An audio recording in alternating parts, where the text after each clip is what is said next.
فأعوذ بالله من الشيطان الرجيم بسم الله الرحمن الرحيم كل نفس بما كسبت رهينة إلا أصحاب اليمين في جنات يتساءلون عن المجرمين ما سلككم في سقر قالوا لم نكن من المصلين ولم نكن نطعم المسكين وكنا نخوض مع الخائضين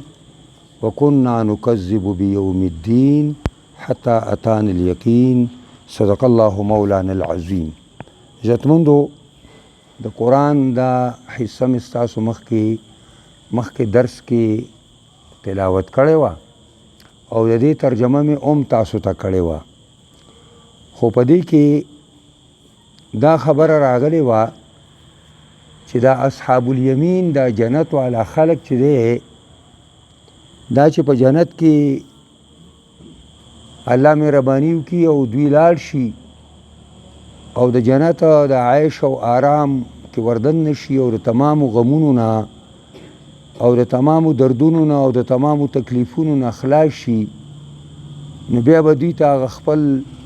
یاران او دوستان مشران او کشران به ورته یادیږي چې دوی به ورته په دنیا کې ویلي چې دا غلطې لارې مه خپلوئ، په غلطو لارو باندې مه ځئ،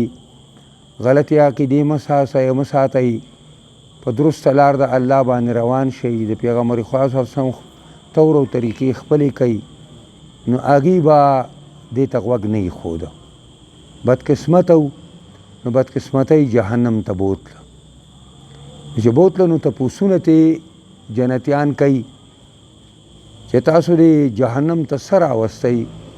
کم یو عملو چې تاسو کوو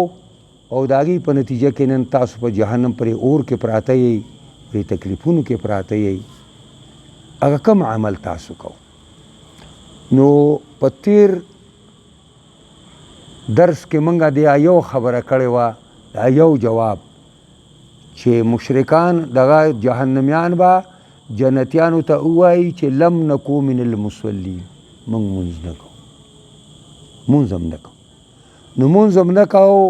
نو د مونځ د نه کولو په نتیجه کې نن موږ په جهنم کې پراته یو، د جهنم په کنده کې پراته یو نن. او بیا تاسو ته ما د مانځه په باره کې چې څومره ضروري مسایل وو د هغې بعضې حصه تاسو ته ما وویله. دا په عباداتو کې ډېر لوی عبادت چې الله ته ډېر قدرمند دی او الله پې ډېر خوشحالیږي، نو هغه مونځ دی. مونځ یو ډېر لوی عبادت دی د الله. په بدني عبادتونو کې دا ډېر د ده شان ته هېڅ عبادت بل نه رسي، دا لوی عبادت دی. او دې وجې نه علماو او محققینو دا لیکلي دي چې د چا مونځ برابر شه مونځ، دا هغه هلکانو ته زه دا وایم دلته راشئ دې ځای کې کښېنئ، دلته راشئ دا کټونه پرېږدئ، دا څه لپاره تاسو هلته څه ناستئ، دا ځای څه لپاره دی،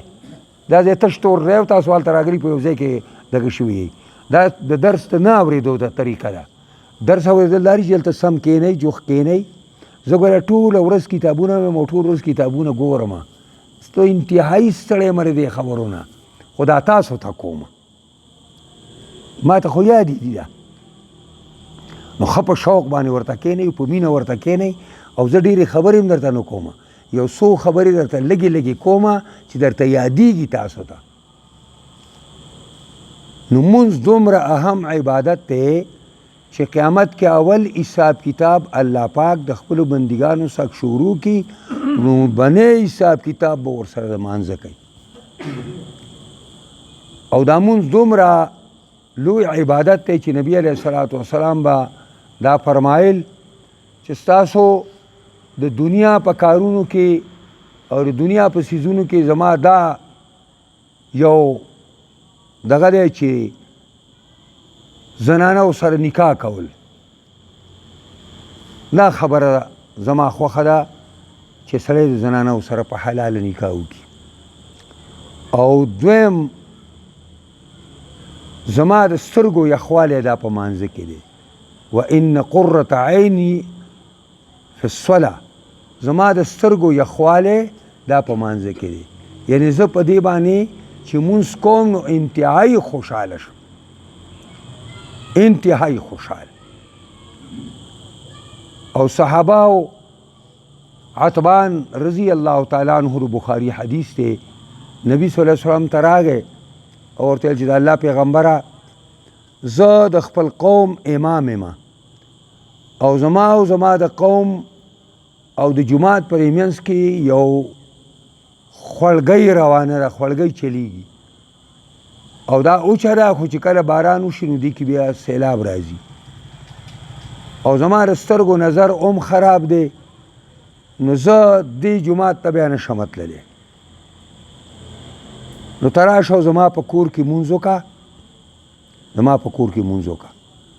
چې زه بیا په هغه ځای کې ځان له جومات ساز کړم او هلته پکې بیا داسې وختونو کې چې کله زه جمعې ته نشم رسېدی چې هلته زه بیا په دې باندې مونځ وکړم، هلته مونځ کوم. نبی حضرت عتبان وایي رضی الله تعالی عنه و چې سهار شو داسې نور لږ راوچت شوی دی، دقه دی جناب رسول الله صلی الله علیه وسلم زمونږ کره راغی. ابوبکر صدیق ورسره دی او ما ته ویلي چې عتبان پاسه او ما ته په خپل کور کې هغه ځای وښایه په کوم ځای کې د لمونځ وکړم. نو ما ورته یو ځای وښوده چې یا رسول الله په دې ځای کې را لمونځ وکړه. نو نبي علیه السلام مخکې شو، موږ ورپسې شو او مونځ هم په هغه ځای کې وکړو. او دا نبی علیه الصلاة والسلام عادتو چې کله به هم د ملګرو خواله لاړه، د کم ملګري کره به هم لاړه، نو لومبنی کار ور پیغمبر خدا په کور کې مونځ کولو. کور والا به ځان پسې ودروله او په کور کې به وله مونځ وکړو. د مونځو ډېر لوی خیر او برکت دی، ډېر لوی خیر او برکت. او مونځ یو ډېر زبردست خصلت دی. دا ما په تیر درس کې تاسو ته ویلی دی. نن دویمه خبره باندې زه تاسو ته خبره کوم چې دویم جواب جهنمیان جنتیانو ته څه ورکوي. نو دویم جواب دا دی چې ولم نکو نطعم المسکین، موږ به مسکینانو، فقیرانو، کونډو او یتیمانو ته ډوډۍ نه ورکوله، موږ به د هغوی دیکبال نه کوو، موږ به د هغوی تپوس نه کوو، موږ جهنم ته دې راوستي. نو دا یو دویم په اسلام کې دویمه خبره په مانځه پسې هغه د زکات ته او د خیرات ته. زکات دومره اهم عبادت دی د الله پاک په عبادتونو کې، په مالی عباداتو کې، د مال او د دولت په عبادتونو کې د زکات په شانتي اوچت عبادت بل نشته. زکات دا د مال حق دی، لکه څنګه چې صلات دا د بدن حق دی. او په قرآن کریم کې الله په سوونو ځای، په شلونو نه، په سوونو ځای الله تعالی چې د مونځ ذکر کړی دی نو د زکات ذکر یې ورسره کړی دی. او زکات دومره اهم شی دی چې کله په مسلمانانو کې د زکات نظام رایجي او د زکات نظام رواني، نو چرته به غریبانان مسلمانان د اسلام په ځای باندې د کفر او د گمراهۍ په لاره چرته لانل شي. او دې موږ حساب لګولی دی چې صرف په پاکستان کې زکات په صحیح طریقه باندې یو کال راغون شي نو په پاکستان کې به نیم فقیران او غریبانان نیم پاتې نشي، او که په دویم کال کې باندې راټول شي بیا به څه کمی نه. عمر ابن عبدالعزیز رضی الله تعالی عنه زمونږ د مسلمانانو پنځم خلیفه دی. هغه 2 کاله خلافت کړی دی، خو په صحیح طریقې کړی دی. د حضرت ابوبکر صدیق او د عمر او د عثمان او د علي رضی الله تعالی عنهم اجمعین په طریقې کړی دی. 2 کاله چې وشو بلکې 1 کال وشو نو زکاتونه راټول شو. نو زکات د اخیستو څوک نه، نو عاملان راله او عمر ابن عبدالعزیز ته شکایت وکړو چې د زکات د اخیستو څوک نشته، موږ څه چلو کړو؟ هغه ویلي چې زما حکومت نه و نو پلانی ښار کې به د فقراو او د مسکینانو سې ګلې ګرځېدلې او ځای په ځای به ناستو، تاسو دا زکاتونه اوچت کړئ هلته یې ویسئ. هغه زکاتونه یې چې اوچت کړه هلته یې ویوړه، هلته هم خلک ماړه شوی و. د الله د دین چې کوم حکمرانی راشي او د اسلام چې کومه حکمرانی راشي هغې کې به دا فقر پاکۍ ختم شي، هغې کې به دا لږې او تندې ختم شي، هغې کې به دا ستا او زما به ختم شي، ورورولي به قایم شي، مینه او محبت به قایم شي. د خپلې خولې نه به خلک لوڼۍ راوباسي او د بل په خوله کې به یې ورکوي. هغه جناب محمد رسول الله وسلم چې د صحابو تربیت وکړو او صحابه په اسلام باندې پوه کړه او صحابو په اسلام باندې عمل شروع کو، نو ادب یو بل رونه ساز شو. نو مکې معظمې نه مهاجر راځي مدینې منورې ته او انصاري مدینه د مدینې باشندگان سره نبی علیه السلام د هغې ورورولي قایموي، هوا په خپل کور کې رونقوي او پای کې عبدالرحمن ابن عوف هم راغی، 10 مبشره کې وړي صحابي دی او هغه راغی او نبی علیه الصلاة والسلام د یو انصاري سره هغه رور کو او ورته دا به ځان څه کور ته بوځې د ستا رور دی. چې لاړه ورته یې ویلي چې زما ډېر لوی مال دی، دا به نیم کم نیم به ستا شي او نیم به زما شي. خپل رور ته وایي مسافر راغلی دی، اسلامي رور دی او زما 2 بیبیانې دي، یو به زه طلاقه کم چې ستا خوښه یا به طلاقه کم او ته به هغه په نکاح باندې چې عدت یې پوره شي په نکاح به یې والي. خو هغه مهاجر هم داسې مهاجر نه و. عبدالرحمن بن عوف رضی الله عنه ورته وفرمایل چې وروره ستا بیبیانې دي الله ستا مبارک کي او ستا مال او دولت دی الله ستا مبارک کي. زه بازار کې تجارتي سړی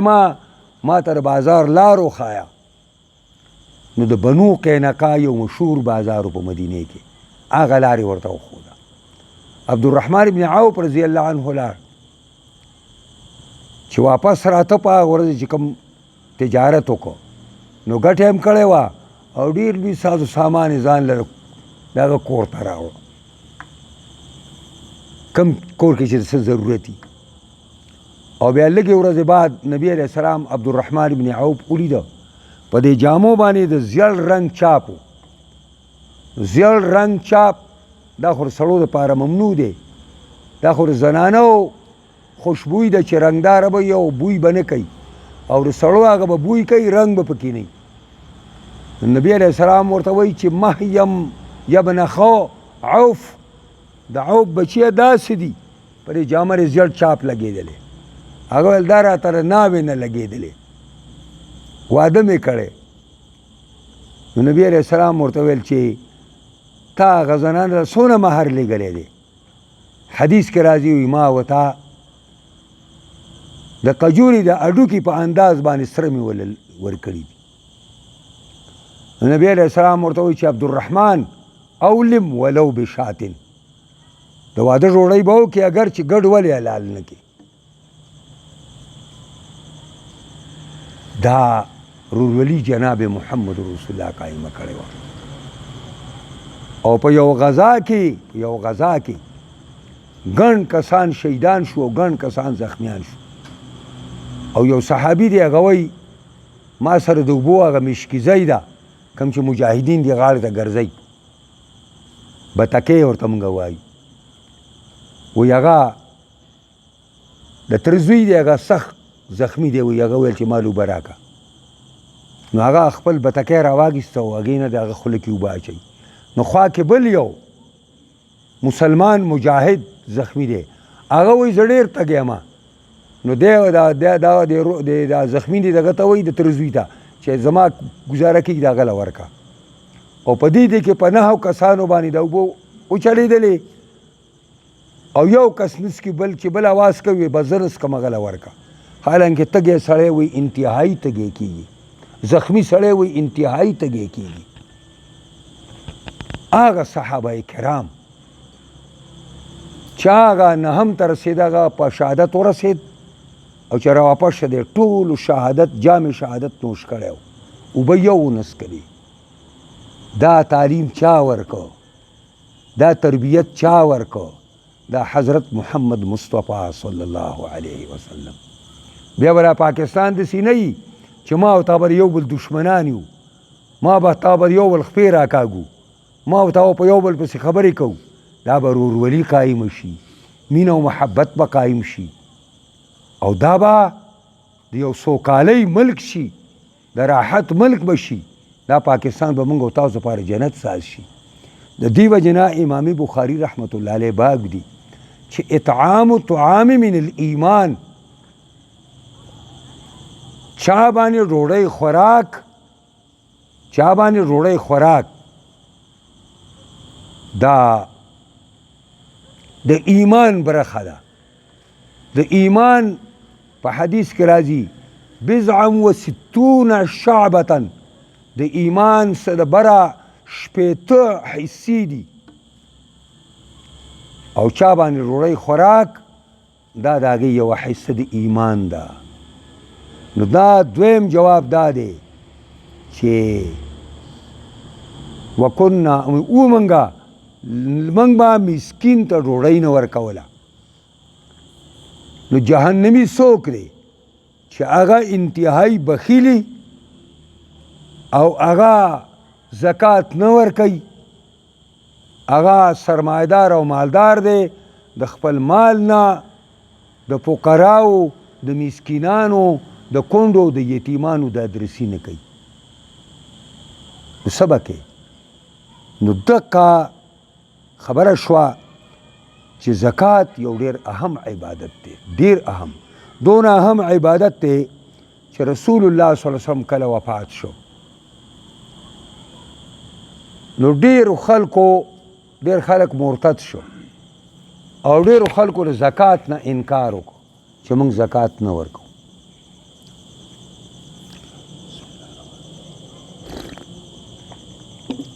حضرت ابوبکر صدیق خلیفه دی، هغه پوجونه برابر کړ، 11 پوج یې برابر کړ، 11 اسلامي پوجونه او 11 جنډې ولا ورکړي او د اسلامي مملکت مختلفو ولایتونو ته ولېږل او ورته ویلي چې کم خلک مونځ کوي مونځ زکات په ورکوي. او زما دې په خدای قسمي چې رسول الله علیه وسلم یو لیش پړی په زکات کې ورکو یا یو د چیلۍ بچی په زکات کې ورکو، هغې پورې بیا نه پرېږدم چې دا مې ته نه اخیستی. حضرت عمر ورته راغی، ورته وویلې چې د پیغمبر خلیفه ته هغه خلکو سره جنګېږي چې قبلې ته مونځ کوي، هغه خلکو سره جنګېږي. حضرت ابوبکر صدیق ورته غصه شو، ویل عمره ته خو هغه بهادر سړی وي چې په رسول الله صلی الله علیه وسلم پسې توره راګیسته او راتلې او دار ارقم کې نبی علیه السلام و، ته هغه سړی نه وي. په جاهلیت کې دومره کلک او په کوپر کې دومره کلک وي او چې اسلام ته راغلی و خوارون په اسلام، په اسلام کې داسې روز شوې او بیکاره شوې چې ماله دا مشورې راکې چې یو سړی به مونځ کوي او زکات به نه ورکوي، ته به ما ته وایې ده سره به نه جنګېږي. په الله مې د قسمي چې زکات مې ته نه هغې شی پورې به ورسره جنګېږي. او ډېر لږه زمانه کې 6 میاشتې 7 میاشتې نه وې تېرې شوې چې هغه ټول خلک یې راد کړه او برابر یې کړه او زکات یې پرې نافظ کړه. د دې وجې نه دا یاد ساتئ، پرېږدئ بس فقیر څه پې کوئ، که دا نین هم کار کېږي او که دایي هم کار کېږي. خبره اصل کې دا د عزتمندو چې مشرکان کافران او ګناهګار مسلمانان به دا جواب ورکوي جنتیانو ته چې لم نکو نطعم المسکین، منګه مسکینانو فقیرانو عاجزانو ته خوراک نه ورکو. او د دې وجې نه چې هر یو کمی د کم انسان نه شوی دی، مونځ نه دی کړی، روژې نه دی نیولې، زکات نه دی ورکړی، حج نه دی کړی، د ځنکدن په وخت کې په دې ټولو باندې به خپوي، په ټولو، خو د ټولو نه زیات خفګان به په زکات یې رسلي چې ما زکات ولې نه ورکړی، ما زکات ولې نه ورکړی. دا د ځنکدن په وخت کې داسې لکه د ټیوي پرې پټه باندې تاسو ته هغه دغه چلیږي، داسې به سړي ته د خپل دنیا دا کارکردګي د پټه باندې چلیږي د ځنکدن په وخت کې. د ټولو نه زیات ارمان به سړی زکات په نه ورکولو باندې کوي. د دې وجې نه زکات به ورکول ضروري خبره ده. او په احادیثو کې راغلي دي وفي اموالهم حق سوى الزکا، د سرمایه‌دارو مسلمانانو، مالدارو مسلمانانو په مال کې د زکات نه علاوه د فقراو د مسکینانو برخه ده. خو اسلام دغه د مسکینانو برخه د سرمایه‌دارو د جاگیردارو نه دا د ډاکټر په نشتر باندې اخلي.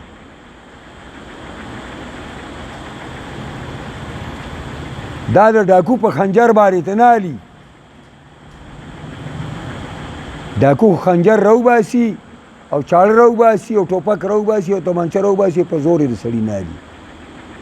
دا به رضاکارانه طور باندې داسې ماحول به اسلام ساز کی، داسې دینی ماحول به ساز شي، داسې جذبه جهاد به ساز شي، جذبه انفاق به ساز شي چې هر سړی به تیار شي دیتا. نبی علیہ الصلوۃ والسلام یو ځل اعلان وکړ، ویل چانده راوړئ د جهاد دپاره. نو عبدالرحمن ابن عوف رضی الله تعالی عنه هغه راغی او 4,500 درهمه د سپینو روپۍ دا یې پیش کړي، د زکات په ډیري باندې کېښودې. او دغه دا عثمان ابن عفان رضی الله تعالی عنه راغی او ویل چې الله پیغمبره 1500 خان سره د کتونه او سره د پړو نه او سره د جیلبونو نه دا د الله په لار کې به تاله ما درکړه د جهاد دپاره. او یو صحابي دی هغه ټوله شپه پردی قجورې اوبه کړي دي، قجورې اوبه کړي دي او په یو څو سیرو قجورو باندې اوبه کړي دي چې راغله نو د هغې سیسې بچو ته کېښوده او سیسې راوړله او د زکات د چاندي په ډیري باندې واړوله. نو منافقان په هره زمانه کې ته به د نیکۍ کار کې او به د ده پکې دا مطلب دی او د پکې دا مطلب دی، ته به کې د خدای د دین دپاره کار، ته به کې د خلکو د اصلاح دپاره کار، او به په تا باندې فتوی لګوي، او به په تا باندې الزامات لګوي، وایي دې کې دا مطلب دی او په دې کې دا مطلب دی. نو منافقان وایي د دې پلاني کاکا دی یو وږي قجورو ته خو د خدای او رسول عیسی جت نشته، داسې ځان ښیي. او دی عبدالرحمن ابن عوف دی د خو خالص ریاکاري وکړه، او دی عثمان خو پکې زیاته ریاکاري وکړه. یو موقع کې نبی علیہ السلام د چاندي اعلان وکړ، ویل چانده راوړئ د جهاد دپاره چانده. خلک کورونو ته لاړ، ابوبکر صدیق رضی الله عنه هم لاړ، حضرت عمر هم لاړ. حضرت عمر کور ځان سره خبره کوي چې یاره نن د دې ابوبکر صدیق نه نمبر وړمه، ډېر شی وړم نن، نو مال یې نیم که او نیمې کور پرېښو نیمې راواخیسته او دغه دی راغی. عمره څه دې وکړه؟ د الله پیغمبره نیم مې الله او رسول له راوړه او نیم مې چې کوم دی بچو ته پرېښود. ګوري ابوبکر صدیق را روان دی، تیلی ورسره ده، پسې کوږ کوږ راځي. ابوبکر صدیق تاسو څه وکړه؟ هغه ویلې چې څه و، غوړ مې الله او رسول له راوړه او په کور کې مې د الله نوم پرېښوده، د الله نوم مې پکې پرېښود. حضرت عمر وایي زما په خدای قسمي چې نن درنه مخکې نه شوم ابوبکر، نو چېرته به تا نه د دین په کار کې مخکې نه شم. نو په دین کې سیالي ده، سیالي چې دا ملګری د الله په لار کې 1 روپۍ لګوي، زه به 2 لګوم. د یو مسکین مړی، زه به 2 مسکینان مړوم. دا جایز دی. د دنیا په کارونو کې مقابله دا امر مذموم دی، دا ډېر خراب کار دی چې د دنیا په کارونو کې یو بل سره سړی مقابلې کوي. او د دین په باره کې مقابلې کول د دین په کارونو کې چې دی 2 رکعاته نفل کوي، زه 4 کوم. دی د الله په لار کې 1 روپۍ ورکوي، زه 2 ورکوم. دا بالکل جایز دی. په دې باندې په ثواب کې فرق نه، بلکې ثواب دوچن کېږي په دې باندې. د دې وجې نه که د جهنمیتوب نه موږ ځان ساتو، نو موږ به په خپل کلي کې، په خپل ګاونډ کې، په خپله علاقه کې د کونډو د یتیمانو، د مسکینانو، د فقیرانو د ادرسي به موږ کوو. تاسو د دې نه خبر یئ، په حدیث کې راځي، په حدیث کې جناب رسول الله صلی الله علیه وسلم فرمایي چې جبریل به راته او ما ته به ویلي چې د ګاونډي سره به ښه کې، د ګاونډي سره به ښه کې، د ګاونډي سره به ښه کې. او بیا یو ځل راغی جبریل ما ته ویلي چې د الله پیغمبره زنانو ته ووایه چې کور کې کټوۍ باندې کوي، نو یو سمسۍ اوبه پکې د خپلو ګاونډیانو دپاره واچوئ. یو سمسۍ اوبه د ګاونډیانو دپاره پکې واچوئ چې کله دا انګولې ته پوخ کې او ترکاري پخه کې، نو په وړوکي لوښي کې بیا ورکړي او خپل ګاونډي کره بیا ورکړي. وایي ما زه پوه شوم په دې باندې که دا ځل جبریل راته که نه، نو راته به ووایي چې دا ګاونډي په وراثت کې شریک که ځان سره. دونه د ګاونډي په ګاونډي باندې حق دی چې نبی علیه الصلاة والسلام ملګرو، هغه صحابه د هغې په ګاونډ کې به یهودي اوسېده، غیر مسلم به اوسېده. هغې چې به په خپل کور کې څه وکړه، باقاعده غیر مسلمو له چې اگر اسلامي حکومت وفادار و، هغې له به یې ورکول کوي. او دا به بالخصوص ویلې چې زما هغه یهودي ګاونډي یا زما غیر مسلم ګاونډي، هغه له تاسو څه ورکړي که نه دي ورکړي تاسو. او دې وجې نه د ګاونډي ډېر لوی حق دی په ګاونډي باندې. په قیامت کې به لویه جګړه د خپلو ګاونډیانو په یو بل سره. او پیغمبر خدا سلام وایي چې زنا یو ډېر ناکاره عمل دی، خو د ټولو نه زیاته ناکاره زنا هغه ده چې سړی د خپل ګاونډي د بیبي سره کوي. ځکه چې ګاونډي باندې اعتماد کړی دی، ګاونډي د ګاونډي معتمد دی او دی دغه اعتماد باوجود دا خیانت کوي. د دې وجې نه د کونډو، یتیمانو، مسکینانو دا دادرسي او دوی سره ښېګړه کول دا عین عبادت دی. دې باندې سړی د جهنمیت نه خلاصېږي. ځکه جهنمیان به همدا خبره کوي چې لم نکو نطعم المسکین، موږ مسکینانو ته ډوډۍ نه ورکوله. او عزتمندو دویم جواب دا دی، دریم جواب دا دی چې وکنا نخوض مع الخائضین. منګه د باطل پرستو سره د هغوی په باطلو کې به شاملېدلو که په علاقه کې به چا ډمې راوستې نو موږ به ورله غلي غلي وروښوېدو که چا به ژړاګان راوستل نو موږ به غلي غلي وروتوښېدو او که چا به ویسیارونه راوړه او بربنډې پټې به یې پکې ښکاره کولې نو موږ به ورته راغونډ شو پوهېږئ په دې باندې دا ذات خیالي ده چا به کومه د کفر او د بېدینۍ اعلان کو او چغه کوله موږ به د هغې په چغه کې اواز شامله و موږ به د هغې شاته ودرېدو موږ به د هغې لاس کلکو د بېدینو او د بدعملو خلکو نو په لنډ جواب دا شو چې موږ آزاد خیال و آزاد خیال د هېڅ ګناه نه موږ مخ نه اړو چې کومه ګناه به موږ ته میلاوېدله موږ پې ایله نه ده کړې او موږ روشن خیال وو چې زموږ زړه به موږ ته کومه خبره وکړه حق خبره به موږ کوله چې زموږ طبیعت ته به کومه خبره درسته وه حق خبره به موږ کوله د الله او د رسول نه په دې کې موږ تپوس نه دی کړی د الله د کتاب او د پیغمبر د سنت نه موږ په دې کې تپوس نه دی کړی چې دا خبره درسته ده یا غلطه ده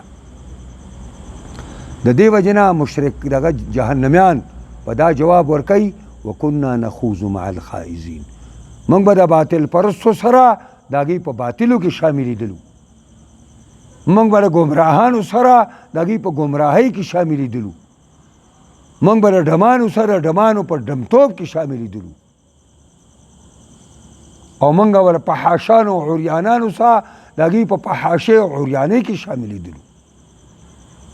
د دې وجې نه عزتمندو خپله زندګي به ډېره په سوچ تېروئ د الله او رسول پابندي دا موږ او تاسو باندې لازمه ده هر د ګناه کار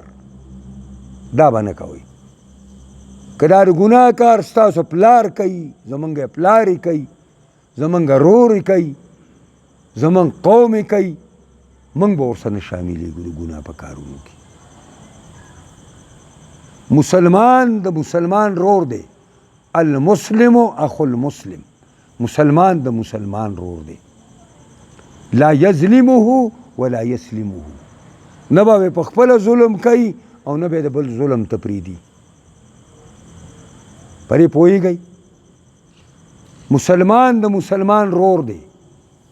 نه به په خپله ظلم کوي او نه به د بل ظلم ته پرېږدي ستاسو نه دا تپوس کوم چې دا زمونږ د دې پاکستان واکدارانو دا زمونږ رونه او خویندې په پاکستان کې دا د ډالرو د 500 ډالرو او د 1000 ډالرو په عوض کې یو خرڅ کړی دی دا دې بېدینو خرڅ کړي دي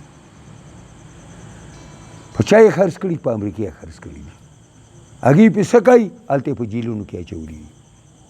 هلته څه کوي هغې په شهادت ورسول دې کې زنانه هم ورکړي دي په بیه باندې او د هغې د یو سنیټر د امریکې یو سنیټر دا خبره وکړه چې پاکستانیان خو د خپلو د پیسو ټکو دپاره خپلې خویندې او خپلې میندې هم خرڅوي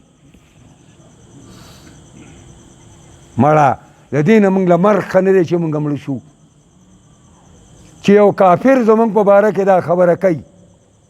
د امریکې کافر د سنیټر دا خبره کوي چې پاکستانی خو خپله خور او مور د پیسو د ټکو په عوض کې خرڅوي دا خو یې ځکه ویلي چې زمونږ داسې خلک مشران کړی و چې هغه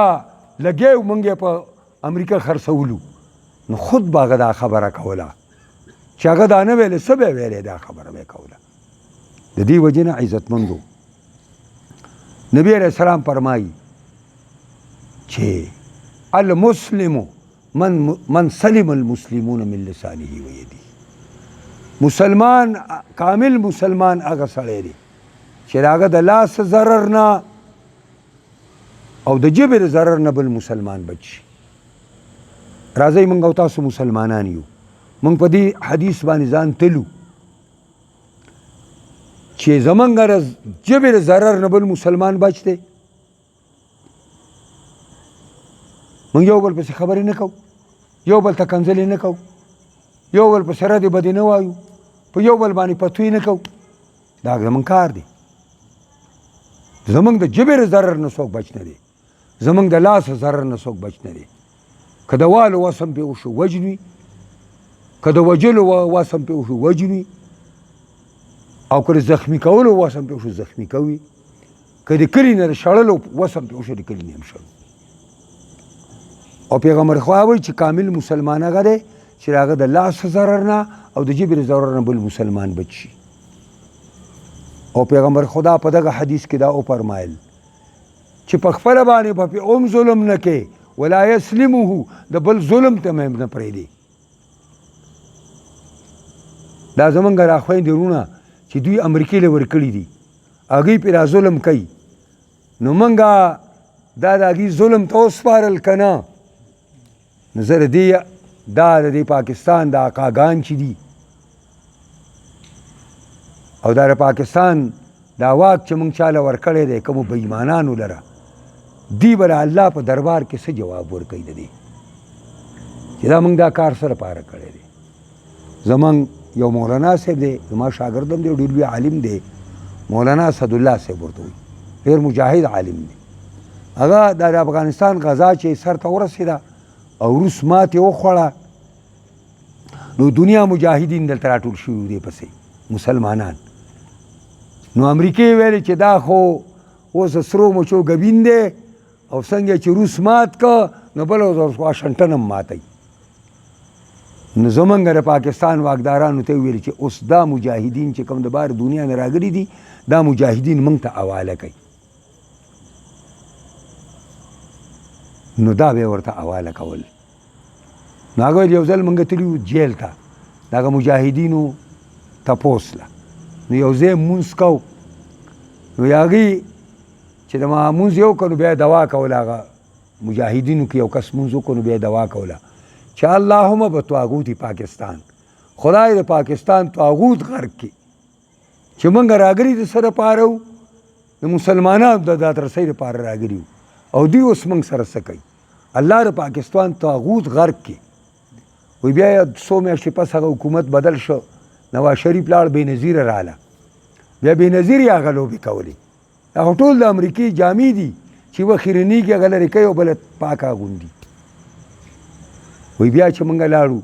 وی بیا را مجاهدین سره موږ مونځ کوو، بیا ویلې چې اللهم بطواغیت پاکستان، بیا یې جمع کړه، خدای د پاکستان طاغوتان تباه کو برباد کړي. زه وایم دا د پاکستان باندې طاغوتان مسلط شوي دي، طاغوتان. د دې وجې نه عزتمندو د یو مسلمان په حیثیت باندې، د الله د یو بنده په حیثیت باندې، د پیغمبر خدا د یو امتی په حیثیت باندې زمونږ او ستاسو کار دا دی چې موږ به د هرې نیکۍ، د هر سړي د نیکۍ حمایت کوو او د هر سړي د بدۍ نه به ځان ساتو. که زمونږ پلار او ورور او قوم او قبیله ولي نه وي، خو چې د ګناه کار کوي نو موږ به ترې نه ډډې ته کېږو، او چې د نیکۍ کار کوي موږ به ورسره ملګرتیا کوو. دا به کوو که نه؟ چې دا کار کوو انشاءالله العزیز په راتلونکي درس کې به آخري جواب چې وکنا نکذب بیوم الدین، موږ آخرت نه مانه، نو د آخرت مبارک کې به درته انشاءالله پورا درس در کومه او به ځان له زده کوئ.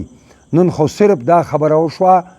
چې مشرکان او کافران او ګناهګاران هغوی دا خبره وکړه چې موږ مسکینان له ډوډۍ نه ورکوله، او دریم جواب یې دا ورکړه چې موږ روشن خیال او آزاد خیال وو، موږ د ګناه او د ثواب فرق نه کوو، د حق او د باطل فرق هم نه کوو، د جایز او د ناجایز فرق هم نه کوو، او چې څه مړ خوښه وام کول بس. نو دا یاد ساتئ چې دا ځل انشاءالله تاسو خو کار کړی دی، کسان نور هم ګڼ شوي دي، خو زه درته دا بیا یو سوال کومه چې دا یو حدیث دی، دا موږ په بخاري کې نن ویلی دی چې مسلمان هغه سړی دی چې دی ځان دپاره کم خوښوي هغه ضرور مسلمان دپاره خوښوي.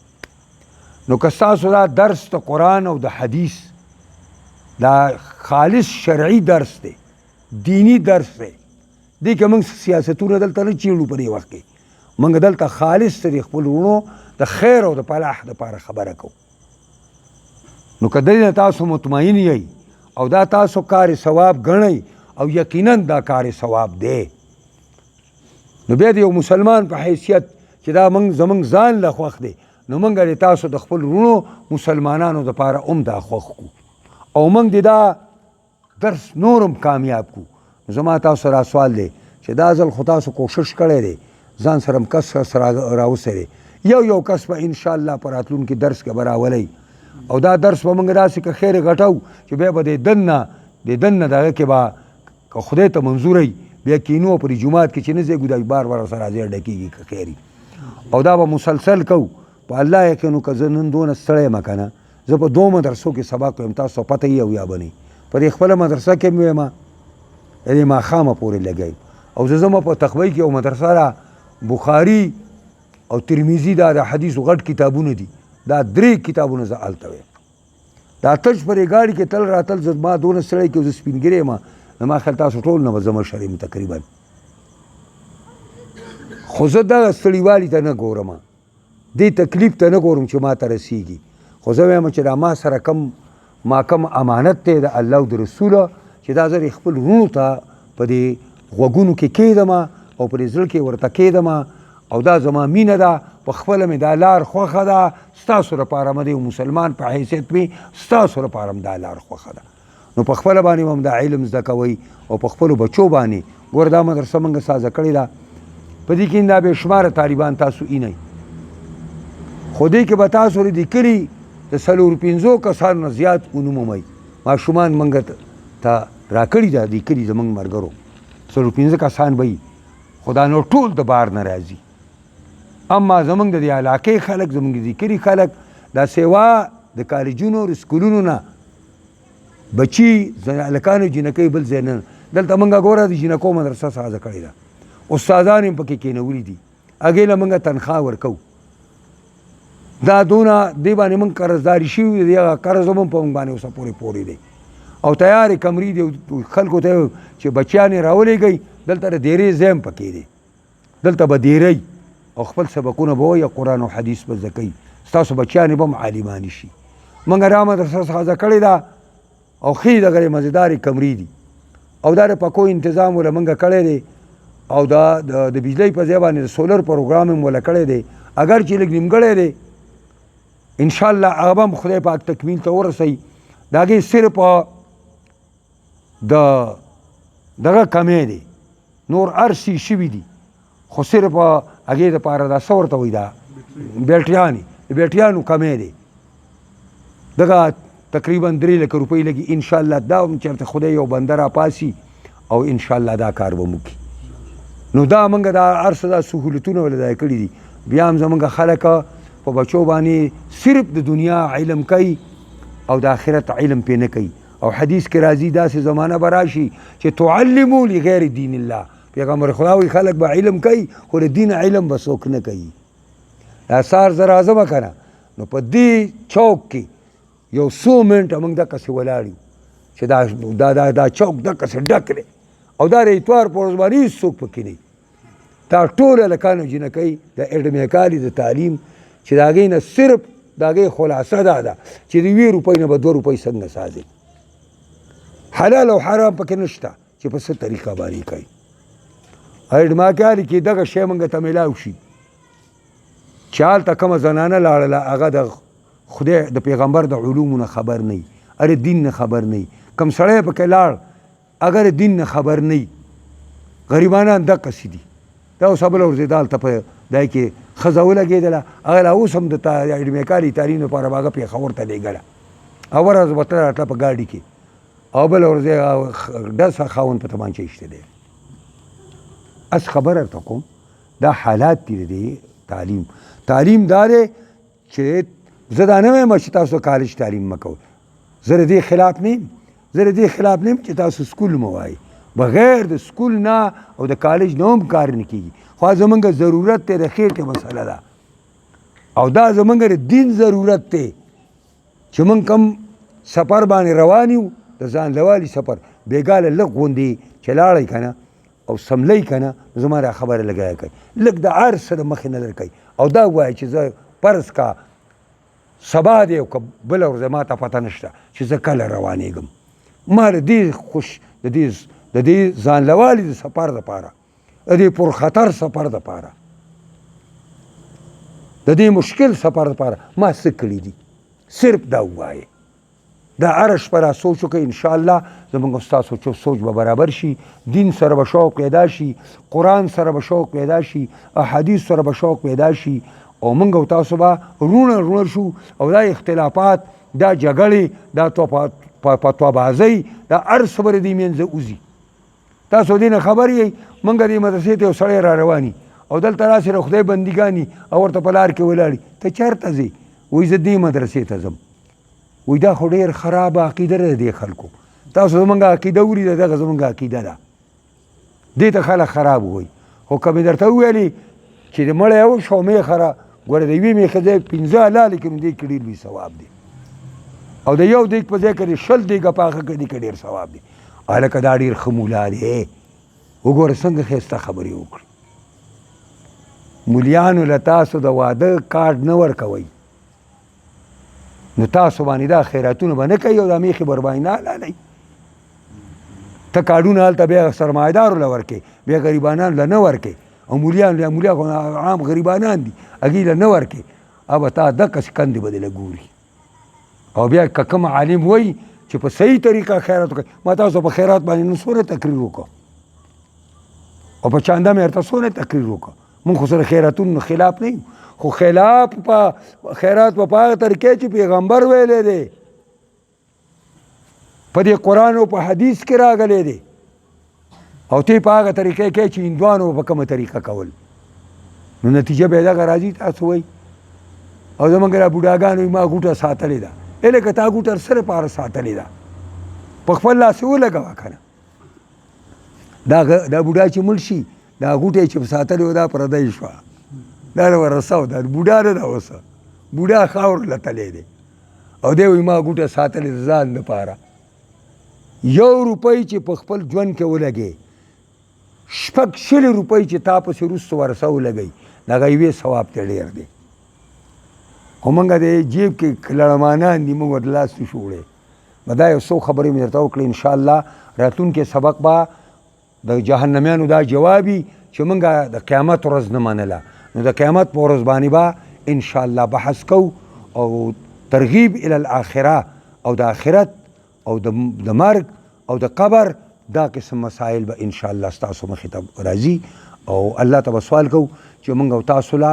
الله رب العزت توفیق راکړي او دا درس دقسې موږ قایم او دایم وساتو او د دې د بړاولو کوشش وکړو یو دعا وکړئ الحمد لله رب العالمین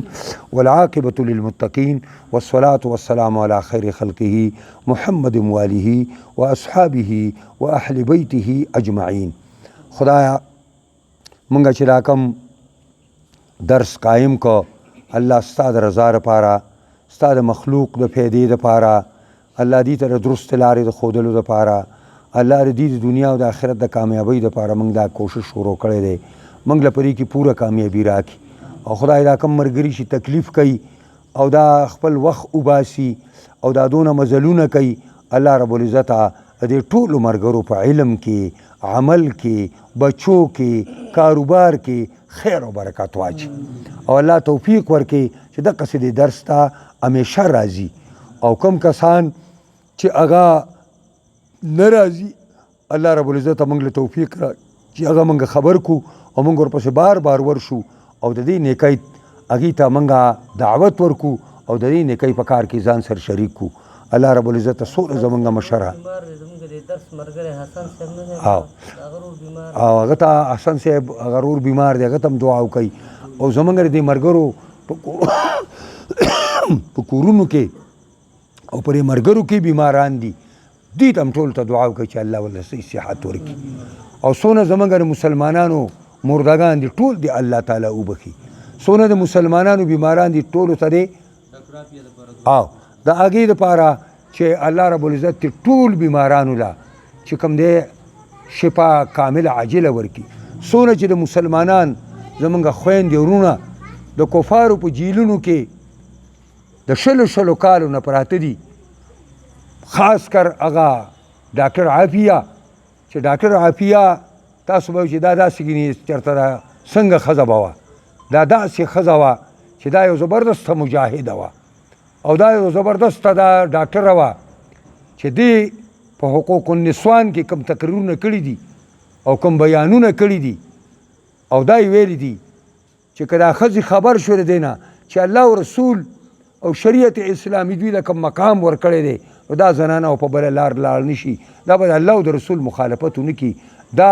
مغرب زده زنانه او ته تقریرونه کړي په دې باندې. د دې وجې نه د امریکې په خېټه کې دړو او د یهودو په خېټه کې دړو او هغه یې زمونږ د اکاګانو نه په بیه باندې واخیسته او هلته 20 کاله وشو په هغه داسې یو جیل کې اچولې ده په شیشه کې بنده چې دا زمونږ مشتاق صاحب لاړ د هغې ورسره ملاقات په شیشه کې شوی و، د شیشې نه هغه طرف ته ناسته وه. عزتمندو یوازې هغه نه ده په سوونو باندې نور کسان دوی خرڅ کړي دي، د هغې ټولو دپاره دعا وکوئ. نبی علیه السلام به مکه معظمه کې چې کوم مسلمانان مشرکانو په قیدونو کې اچولي وو په مانځه کې به یې ورته دعا کوله چې یا خدایه پلانې او پلانې را آزاد کړي، پلانې او پلانې را آزاد کړي. موږ هم داسې وایو چې خدای ډاکټر عافیه او د هغې سره چې څومره زموږ وروڼه مسلمانان او خویندې مسلمانانې د امریکې په جیلونو کې او د یهودو په دسترس کې او د نورو کافرو په جیلونو کې پرتې دي، الله ته رحم او فضل وکړي او دا په خپل غیبي امداد باندې څنګه چې محمد مصطفی فتح مکه وکړه هغې ټول د جیل نه خلاص کړه. خدای دقسې دې پرې امریکا موږ له فتح راکړي څنګه چې په روس باندې راکړې وه چې د امریکا دړې وړې شي او 250 ریاستونه دي او 250 ځای کې الله پاکه